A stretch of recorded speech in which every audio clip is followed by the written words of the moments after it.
I have decided to follow Jesus.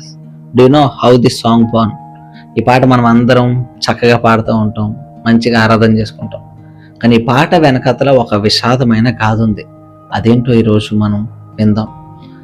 క్రీస్తు శకం 20th సెంచరీలో, అంటే 1900 సంవత్సరం తర్వాత నార్త్ ఈస్ట్ ఇండియాకి మిషనరీస్ రావడం మొదలుపెట్టారు.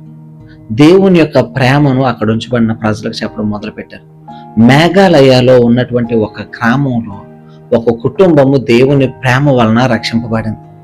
ఇది తెలిసినటువంటి ఆ గ్రామ పెద్ద, గ్రామస్తులందరూ వారిని మధ్యలో నిలబెట్టి యేసుక్రీస్తుని విడిచిపెట్టే అని చెప్పారు. ఆయన అన్నాడు, నేను నిర్ణయం తీసుకున్నాను, I have decided to follow Jesus అని చెప్పాడు. వెంటనే ఆ పెద్ద తన యొక్క 2 బిడ్డల్ని అక్కడే తన కళ్ళ ముందు చంపేశాడు.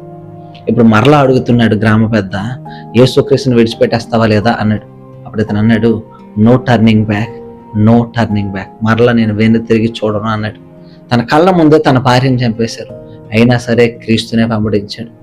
ఆఖరికి ఆయనను కూడా అక్కడ చంపేశారు.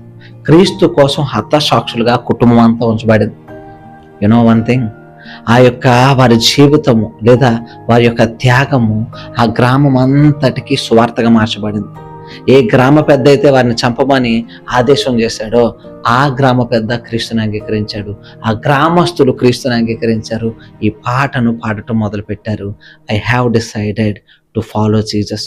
ఈరోజు నీవు నేను కూడా మనం ఈ నిర్ణయం తీసుకుంటే యేసుని జీవితాంతము వెంబడిద్దాం, ఆయన కొరకే జీవిద్దాం. దేవుడు మనల్ని దీవించును గాక.